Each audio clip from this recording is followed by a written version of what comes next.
Hello. Today I'd like to talk a little bit about Lacan's theory on real love and the incompleteness of beings. Okay?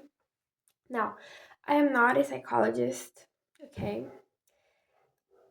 I studied this because I'm interested. I was interested in this subject, so I'm going to bring here the results of my researches and studies. Okay? I made I made a few notes here that I'm going to use to guide me.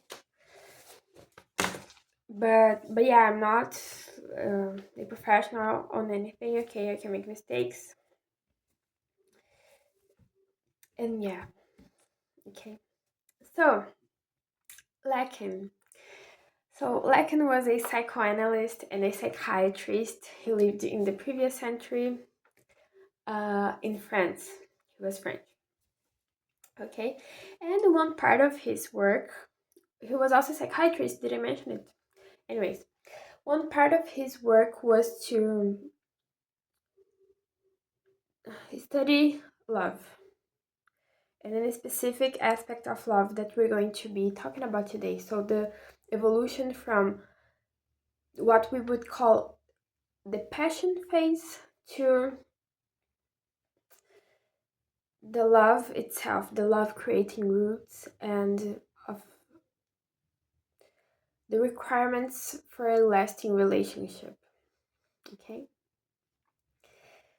so Lacan describes this initial stage of relationships that we nowadays could call passion.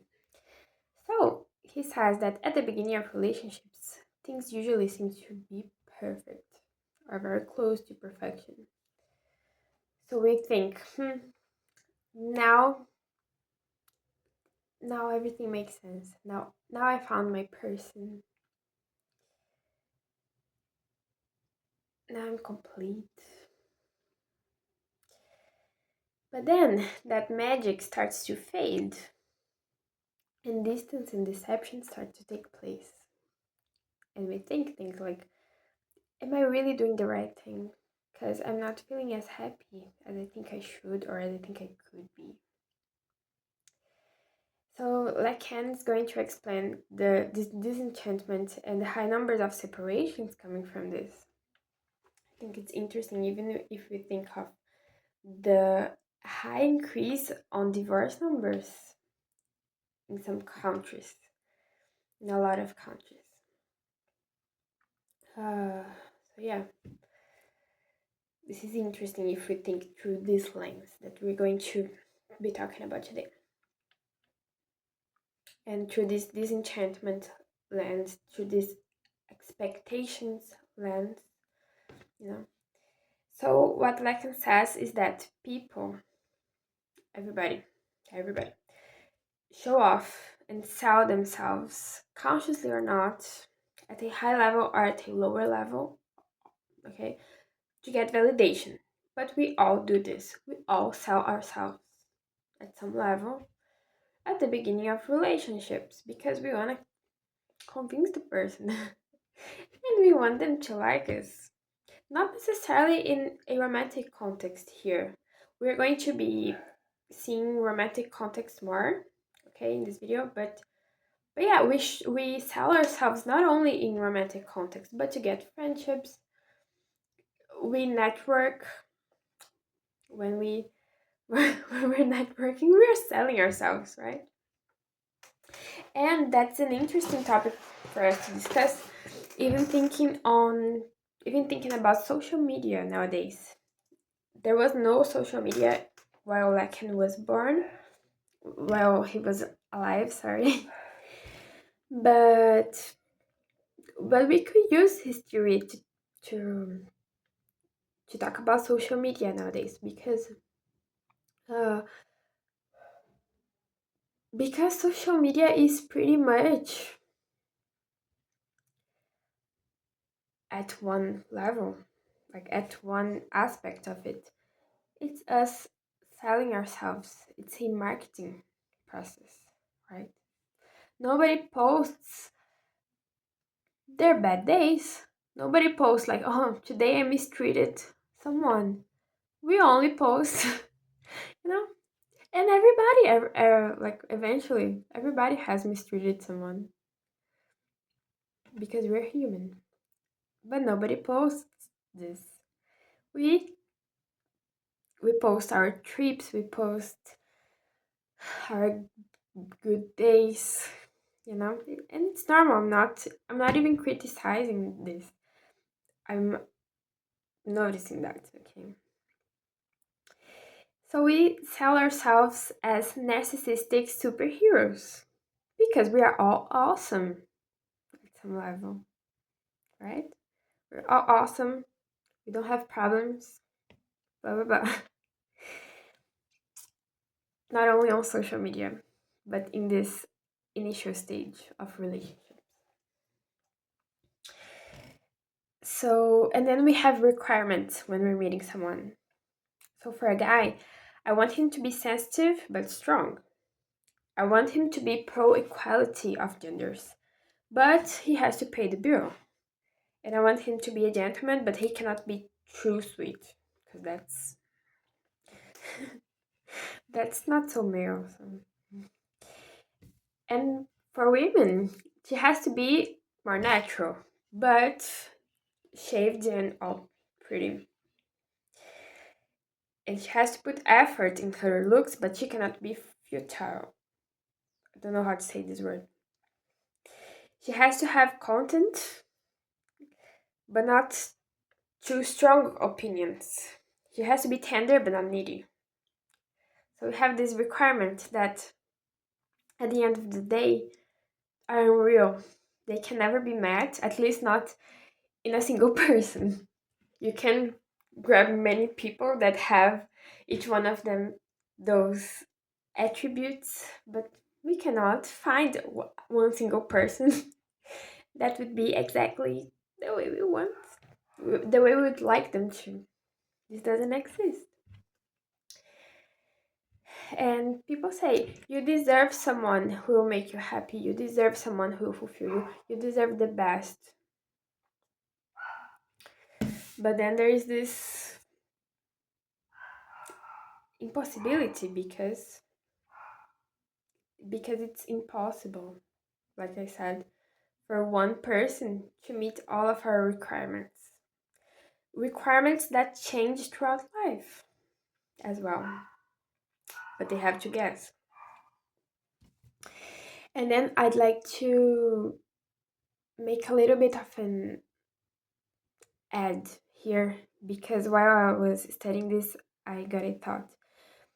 I think we can compare relationships thinking of past and present, okay?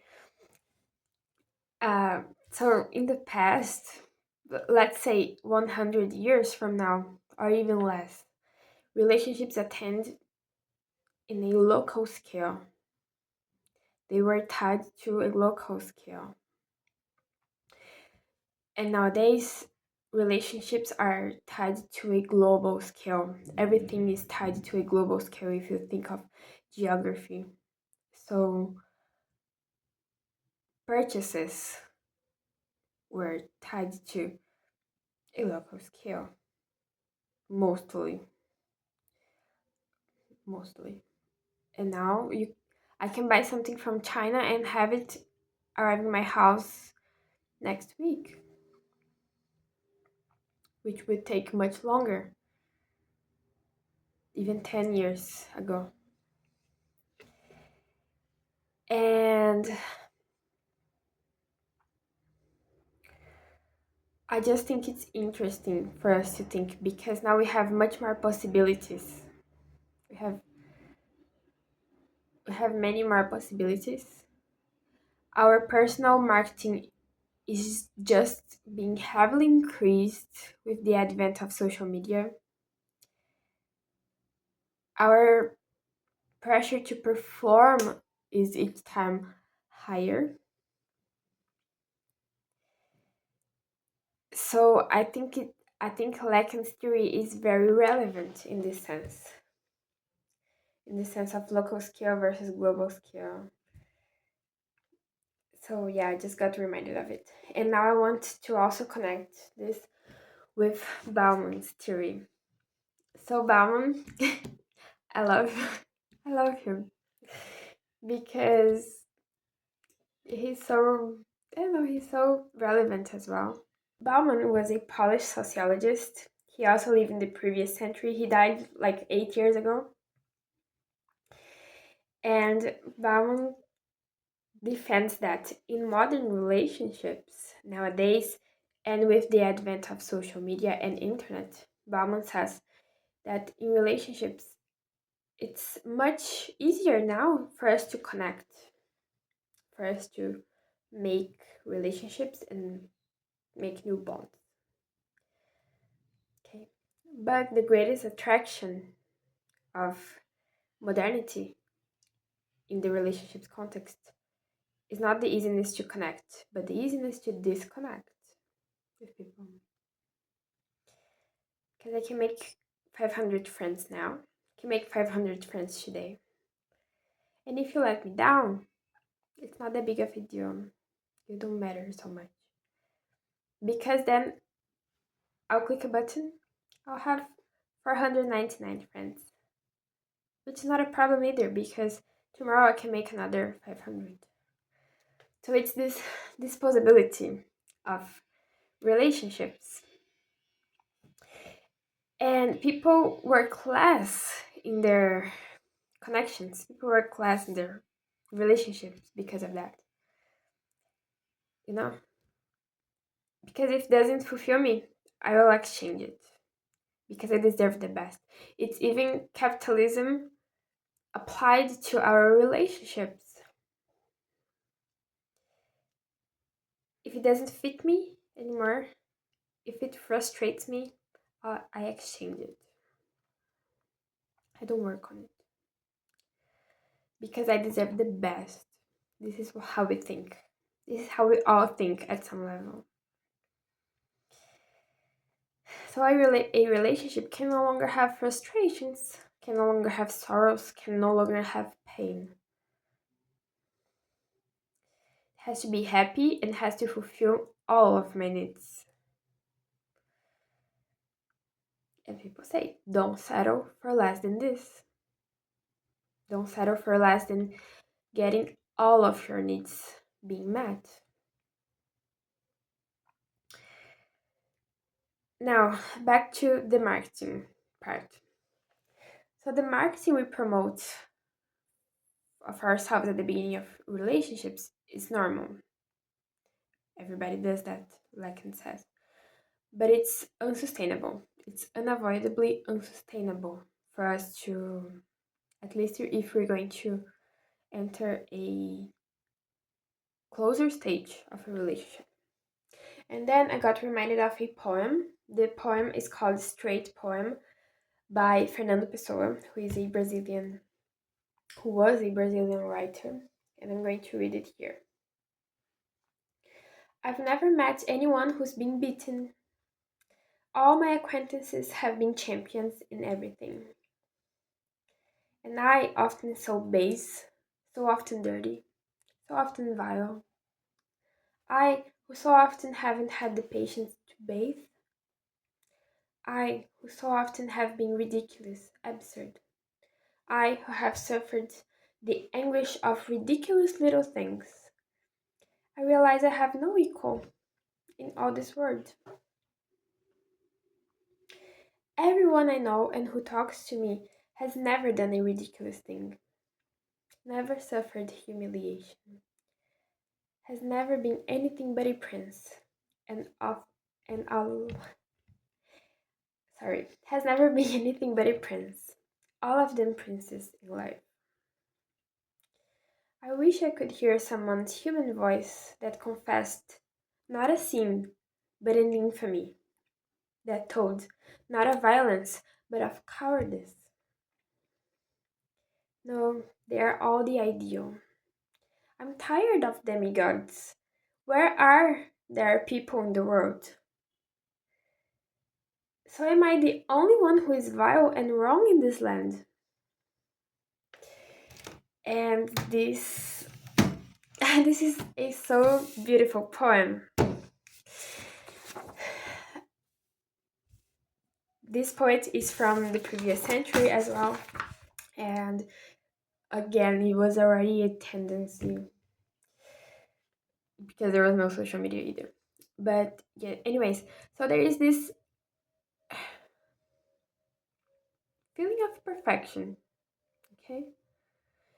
And then this view on love that we're exceptional people and that we deserve someone at our level is a romanticized view on love.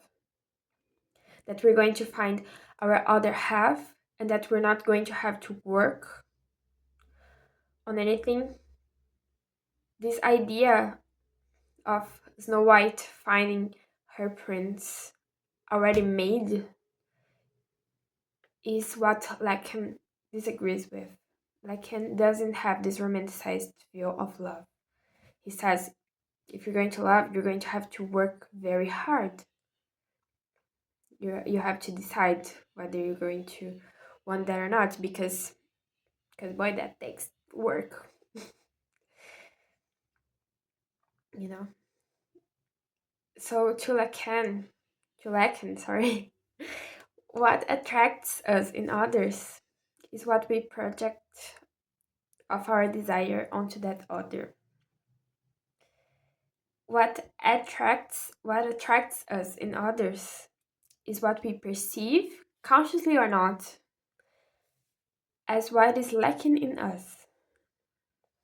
Okay. The beginning of a relationship would be a game of narcissistic mirrors. It's a state of idealized desires and of showing up more presentable, more whole than we really are. Okay? So that would be this passion, a pre love state. The trap, this is normal. Okay? At some level, this is normal. This is expected. Everybody does this, like I said.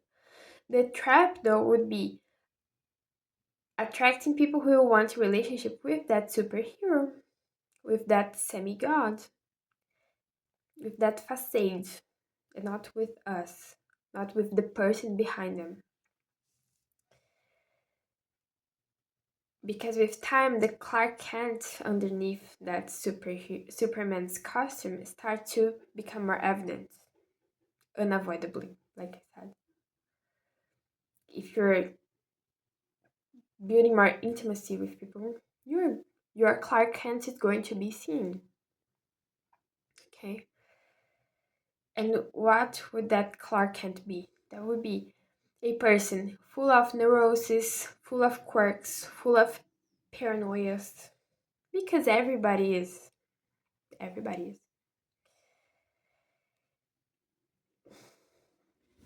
Now, that real self image that would be our true self is a non-sufficient self at the end of the day. We know that. We know we are not perfect. We know we are incomplete. We know we are insufficient a lot of times, both to ourselves and others, if we're honest. And then Lacan says humans are fundamentally lacking beings. Okay? Everybody. Everybody. And then we seek others in order to complete this lack. If I was whole, I wouldn't crave. We're going to talk more about this desire part soon. But anyways, this act of seeking others in order to complete ourselves would be an obstacle to attaining real love, to Lacan. Okay. So now we're going to talk about our incompleteness as human beings. Okay. So we're going to start from a principle that is everything and everyone in this world is interdependent. We live in an interdependent world. Everything depends on one another. So, oh no, sorry. So a plant depends on earth, depends on sunlight, depends on water, depends on many things to grow, right? And people depend on other people. So Lacan talks a lot about the baby figure. What will be this baby figure? The baby is a being that needs the mother for everything. For the baby, there is no separation from it and the mother at the beginning. So the mother is a continuation of the baby, even after the baby leaves her womb. In her womb, the baby was clearly, sorry, the mother was clearly a continuation of the baby. But after the baby leaves her womb, the mother continues to be a continuation of the baby at the beginning of his life, of their life, sorry. So the mother to this baby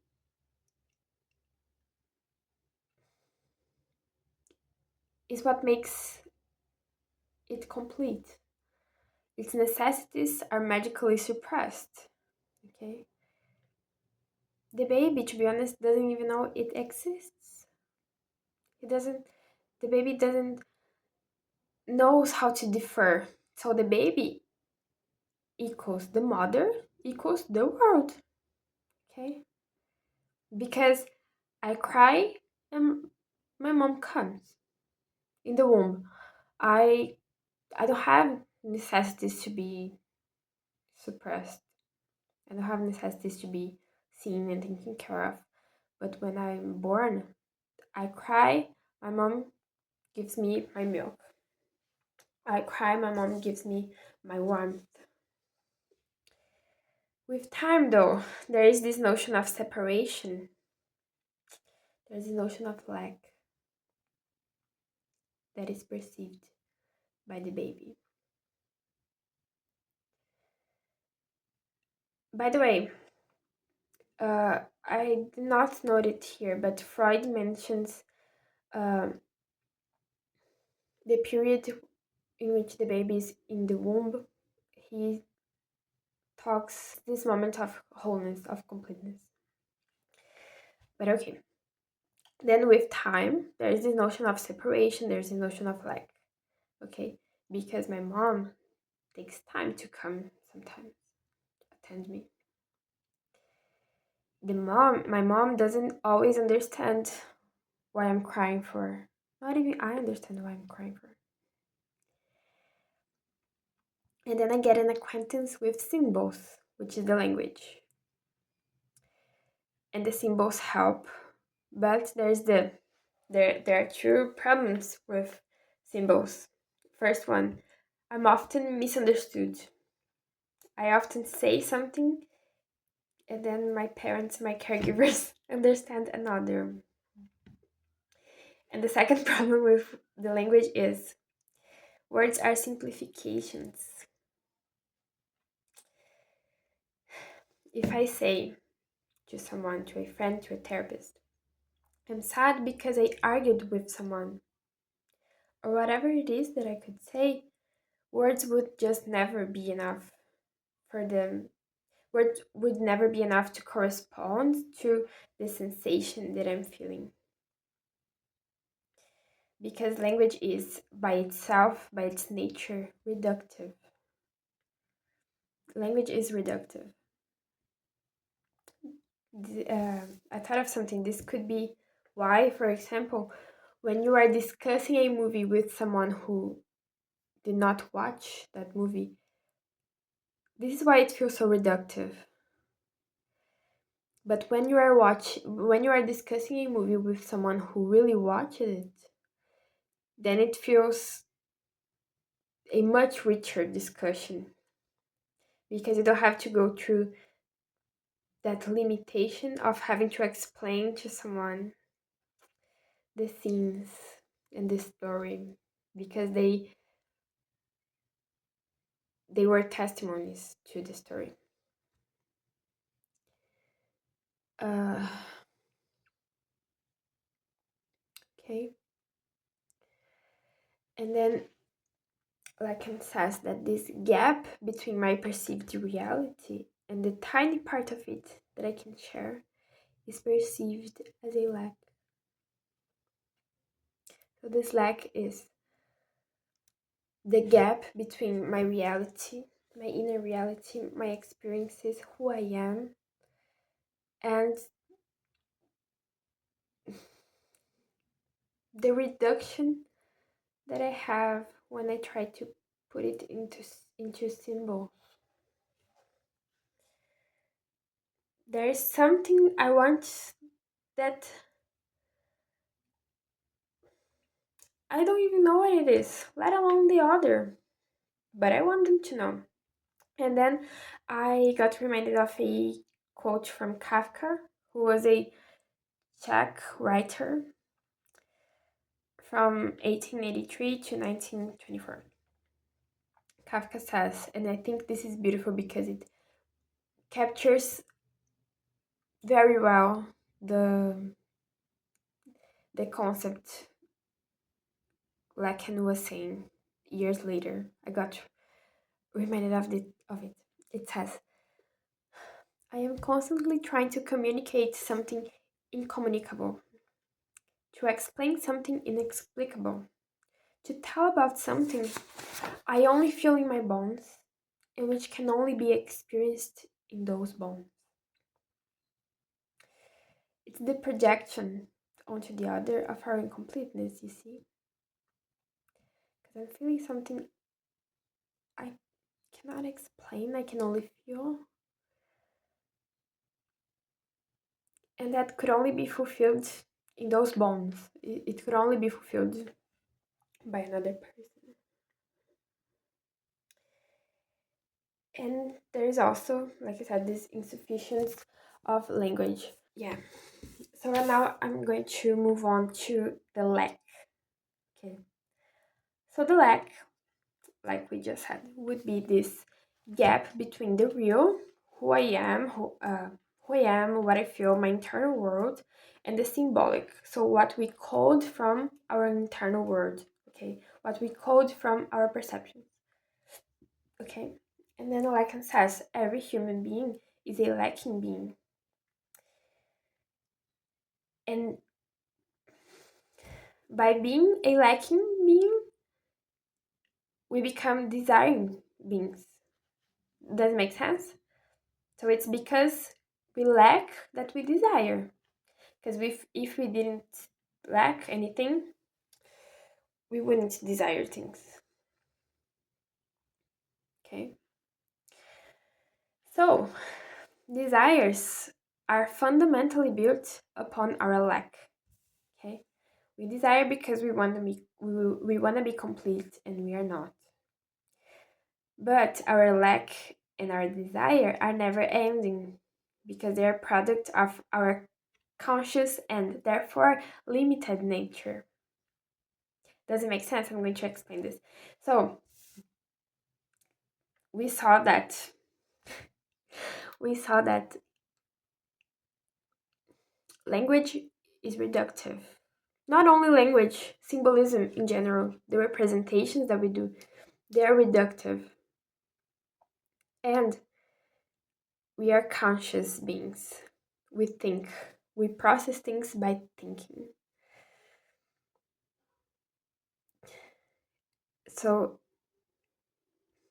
considering that we are conscious beings, that we access and we process reality through our conscious mind, not, for example, through our spirit. Just an example. Okay, we process things through our conscious mind. We rationalize things. And because of that, we are limited in nature. And therefore, we lack. Does it make sense? Therefore, we desire.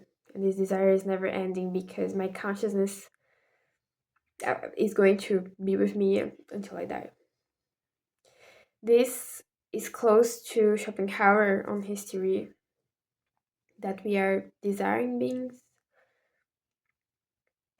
uh, with an unending and unfulfilling desire and nature, after all. But back to Lacan. So our lack is a structural lack. It's not a temporary lack. No, it's structural. It's our very being. Our very being is a structural lacking being. Okay? So we are never going to be complete. We can assume that. We're never going to be complete, not by ourselves or others. It will never happen. And then I think we can think of it in propaganda. I think we can think of this lack in propaganda on people making profits upon our desires and of how capitalism creates needs and creates desires to be resolved by their products. So you don't buy a product, you buy their effect. You don't buy a product, you buy happiness, you buy connection, you buy validation, you buy how you are going to be perceived by others, you buy being cool, you buy being belonging. You don't buy the product. So this capitalism and brands know this never ending lack of ours very well. And capitalism and products would be one way we could look at this lack as a way to put a band-aid on this lack that hurt us. And we could also think of love, which is where we're about to dive into this whole time. Love. So we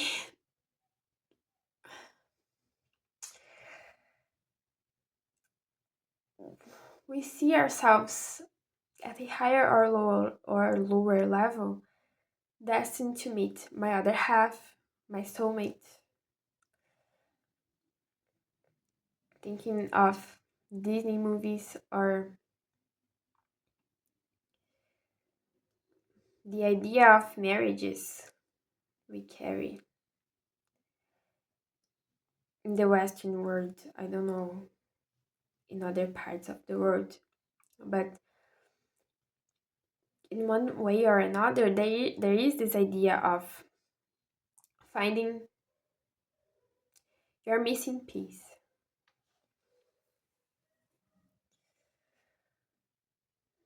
Finding your missing piece.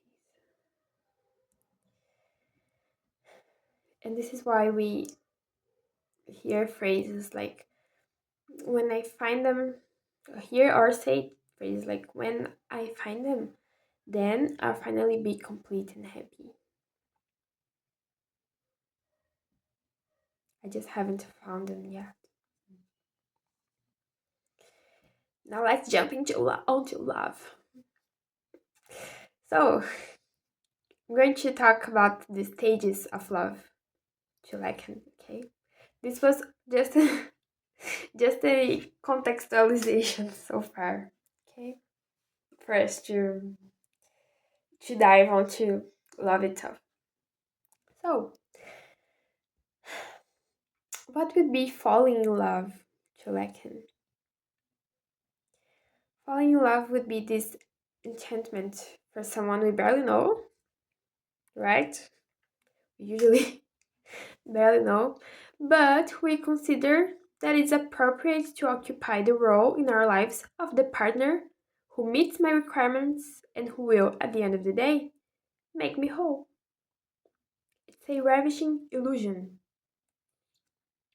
It's a ravishing illusion, right? If I barely know someone, how How will I know that they're appropriate to meet a certain role in my life that I want in my life? Do I know if they want that? So it is a ravishing illusion. It is a pretty and strong illusion at the end of the day. And then there is that first few months of first few weeks, first few months of that interaction. And we think, I found my other half. They are perfect. And then at some point, the illusion starts to crumble down. And we see who that other also is. It's not that they were not, it's not that they're not great, but we see a side of them that coexists with that greatness. And that is a flawed, incomplete being, just like me. We see that they, in fact, don't suppress our needs. Could be even the opposite. They could trigger wounds of ours instead of suppressing our needs. They don't actually fit us as we thought.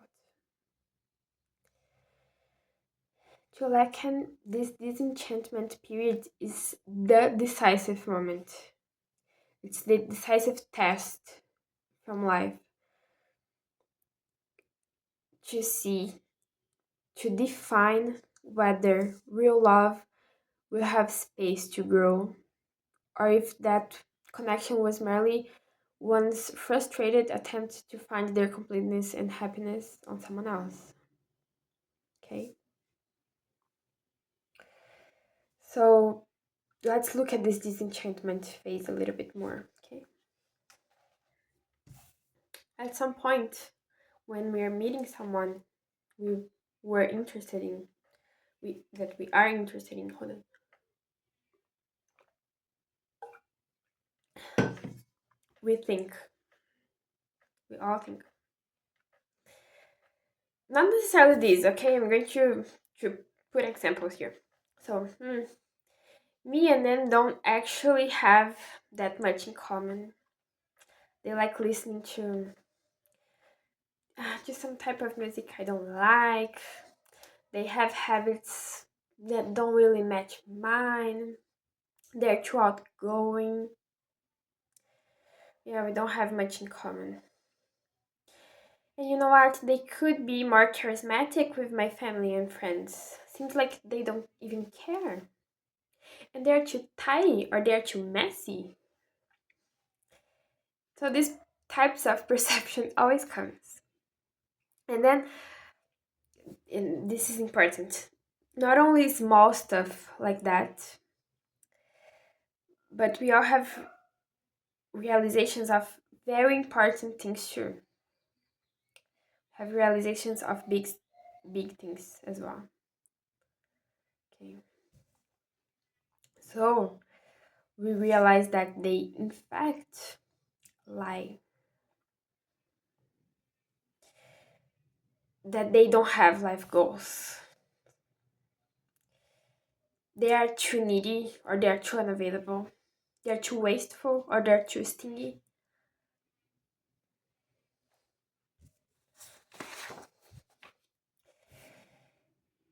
This is important because everybody has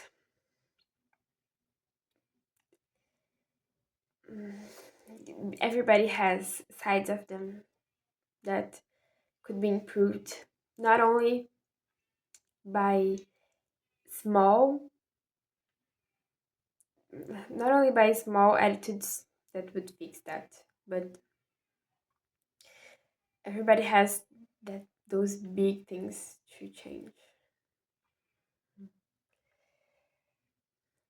And then Lacan says an iconic phrase that he says, to love is to give what one doesn't have to someone who doesn't want it. So let's dig into this phrase. To love is to give what one doesn't have. What does it mean to give what I don't have? To give my lack. I give the other my incompleteness. I give the other everywhere I fall short in. Are my flaws. To someone who doesn't want it. Because the other person also wanted an idealized partner. Like I like I wanted. Like everybody wanted.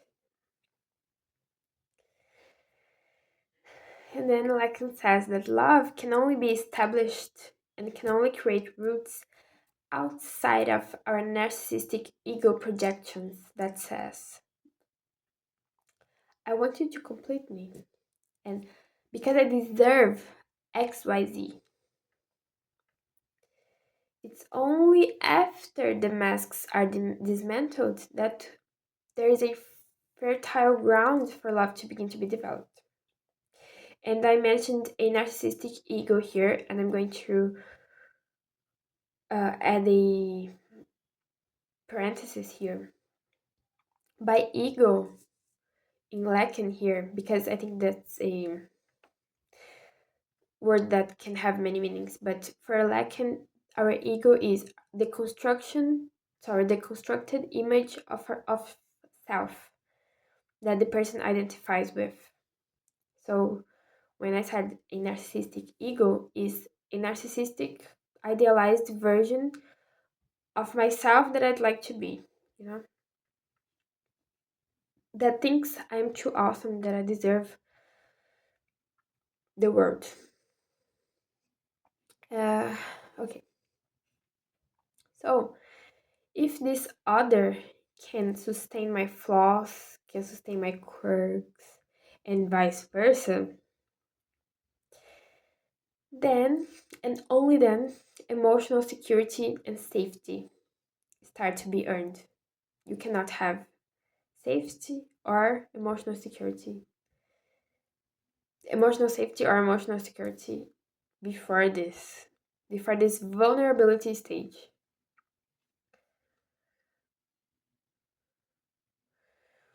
So both people gain security, both people gain a relief to be themselves and show themselves as they are, knowing that their partner will and can sustain that, knowing that their partner will honor their compromise. And then Lacan says love can only exist if a bond is maintained after the unavoidable deception. After the unavoidable deceptions, right? Because there are many. So if both parties can accept each other also in their flaws, also in their limitations, their traumas, their contradictions, their fears. If there is a space, if there is a safe space for people to just be without the fear of being humiliated, ridiculed, or abandoned, then love can grow. Then and only then. The problem is that that is the exception. The most common is for people to step back, letting their egos come in the way. And then instead of seeing the other's behaviors as something that's theirs, that was with them, will continue with them, my narcissistic ego see them as personal attacks to me.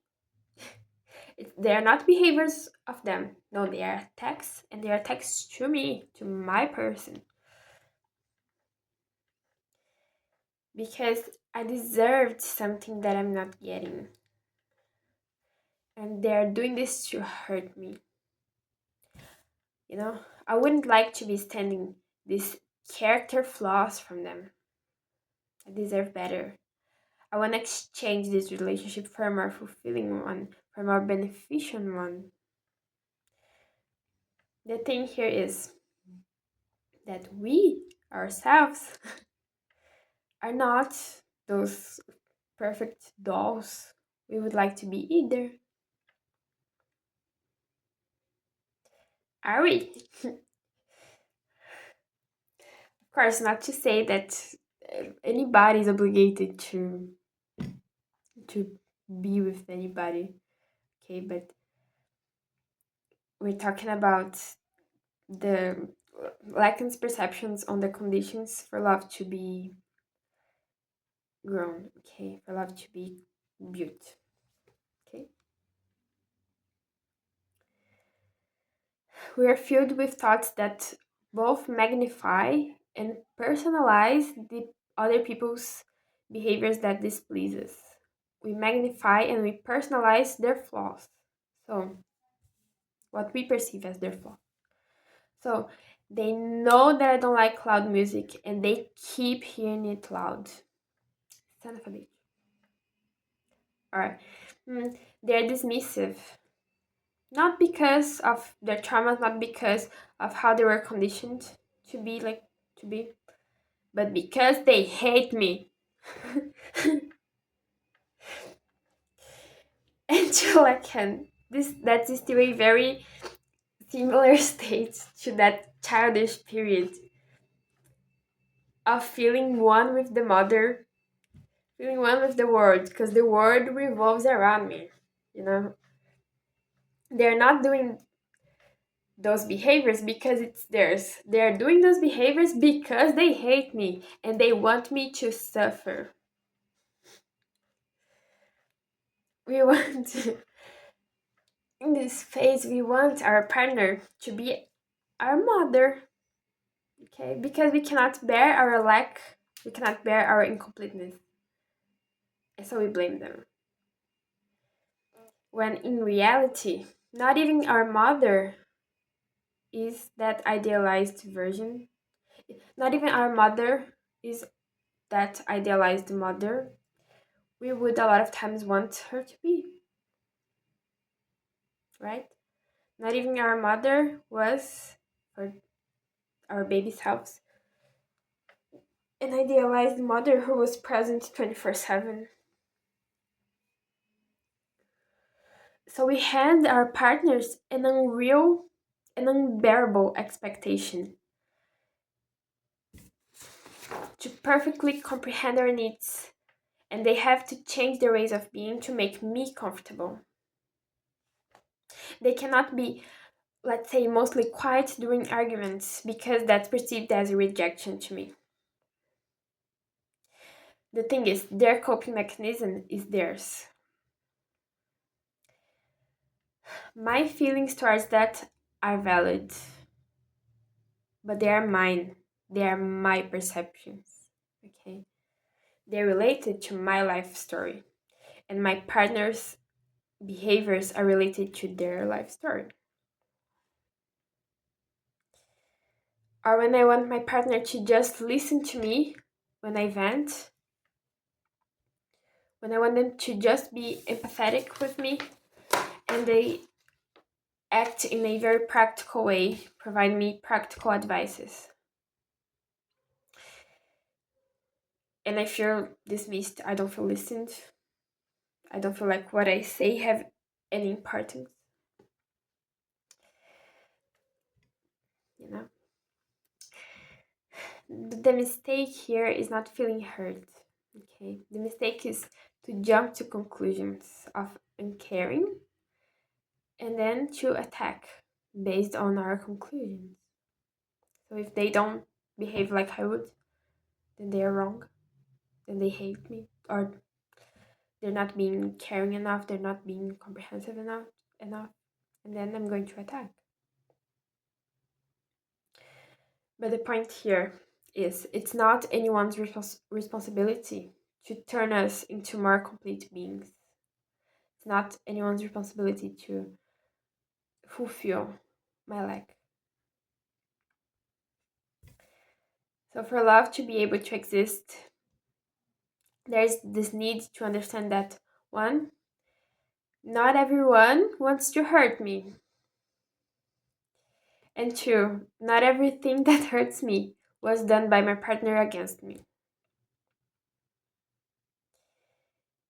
They can be just being who they are, who they were before they met me, and who they are. So it's really overcoming the narcissistic ego. Okay. Now, the bond will only tend to grow when we stop demanding that the other behave as it would please us. The bond only tends to grow when we embrace their way of being in this world. Of course, this isn't simple because it requires me that I sustain my lack. It requires me to feel comfortable in my incompleteness. And only then I'll be able to feel comfortable with my partner's incompleteness and to accept what my partner doesn't have that he's giving me that I don't want.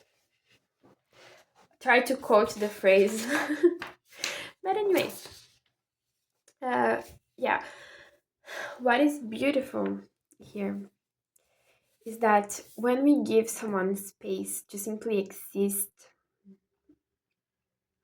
non-demandingly, we can see the real flawed version of them.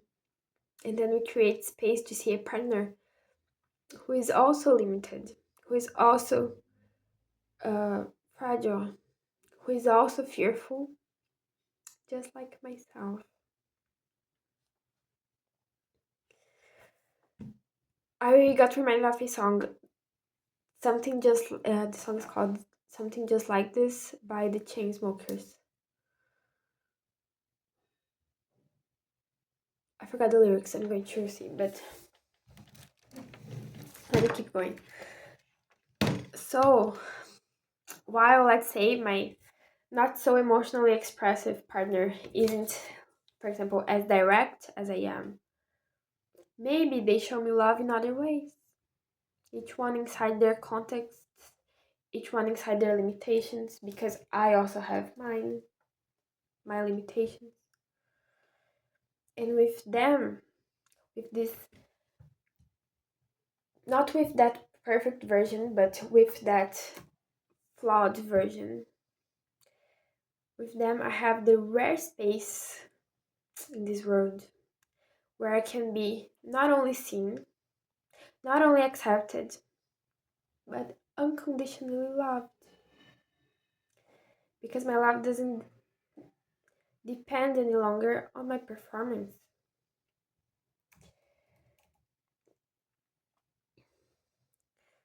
I'm not loved despite of my flaws, but in a space where the very things that I perceived as unlovable in me are the actual necessary bridge for connection.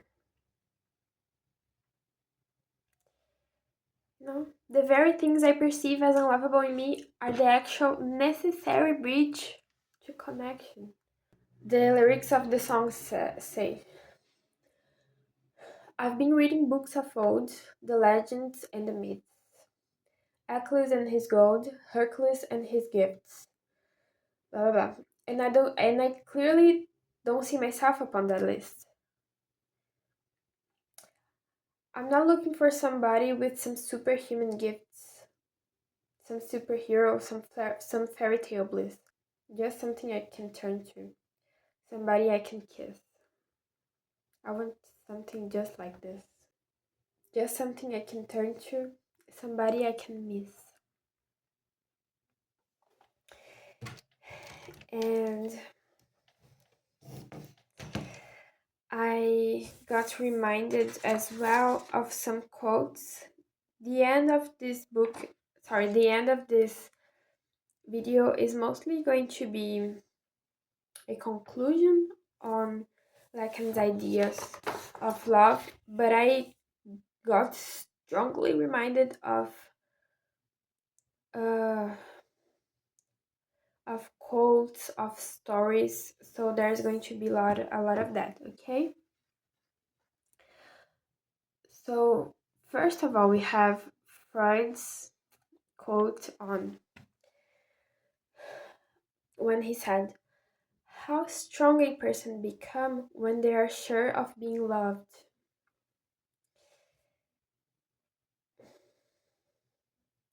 Because it's that space of because love is that space where I can just exist, where I can just be. I don't have to perform. I'm just accepted, fully accepted, fully seen. And like I said, not despite of my flaws, but with all of them, because I connect to them. We have Edgar Allan Poe's quote, "Tell me every terrible thing you ever did, and let me love you anyway." And we have Krista Matier's quote, "In this space right here that we have made for each other, you can say anything and I will not abandon you. Unwrap the worst thing, unwrap the worst things you have ever done, and watch me hold them up to light and not even flinch."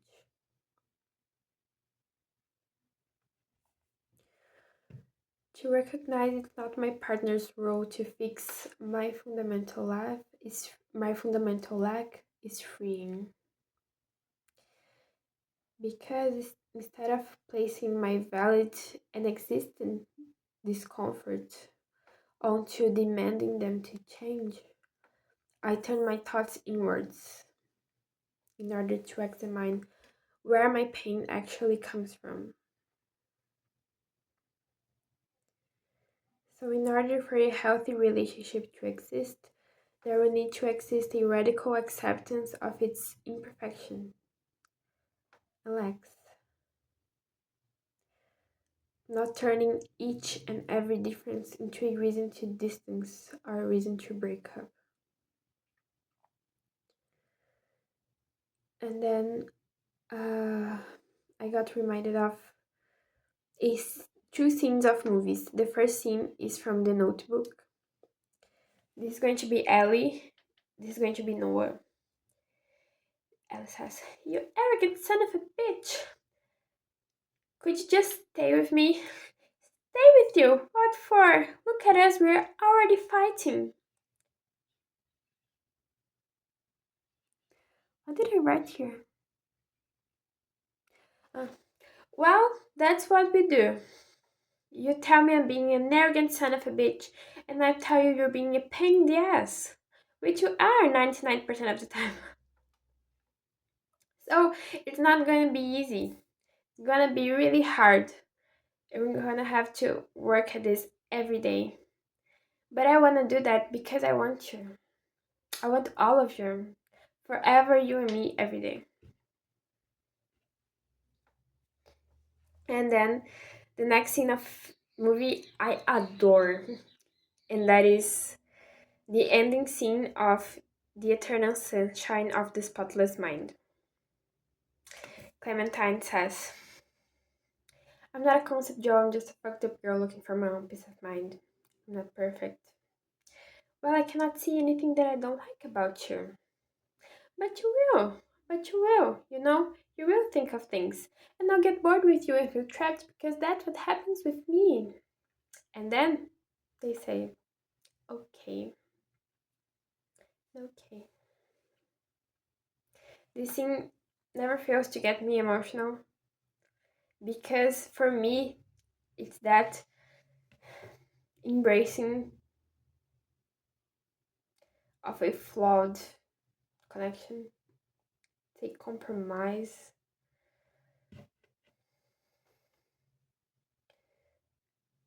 Of course, they don't explicitly compromise in the movie, but I think that acceptance is very important. And that idea that My love is not separated from your flaws, from my flaws. My love is not separated from the problems we have. Okay. And I want to love you through the problems that we have.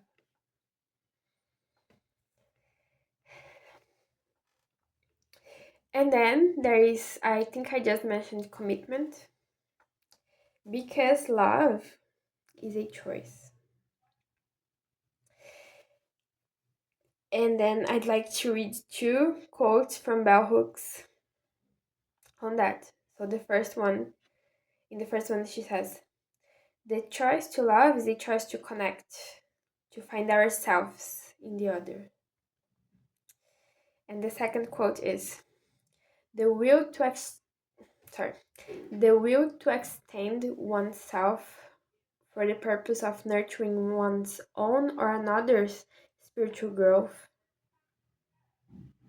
that is love. Love is as love does. Love is an act of will, namely both an intention and an action. Love also implies choice. We don't have to love, we choose to love."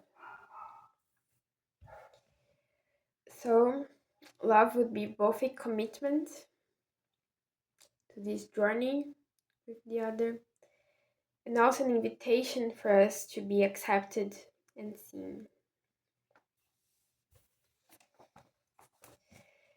I think I said everything, or mostly, of what I had to.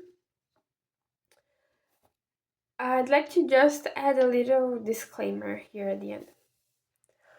This is not, Lacan is not saying that one should accept everything,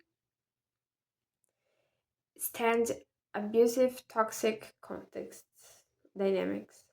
Neither that one should insist on any person, insist on the first person that is interested in them. No, get the truth. But sorry. But yeah, he talks about the necessary conditions for a love to be developed in a connection. Okay. He doesn't say you have to develop this love with everybody. You can stop in the deception phase if you think you cannot stand that. Okay. But yeah, so for love to exist between two people, then these things would have to happen. And this is a two side, how can I say it? This is not just something that one of the people would do, okay? So let's say only one person is putting the effort. No. So let's say one person is beating up the other person, and the other person is quiet and enduring all things because they want to respect their partner's um, choices. Like, no, this is not what he's talking about. Okay, this is a mutual, reciprocal, and respectful way. Okay, we're not talking about violence of any kind. Okay, moral violence, physical violence, no. Okay. So I think this is what I had to say. I'm happy I could do it. And yeah, if any, don't know if anybody watched this, but I had a great time doing this. And bye.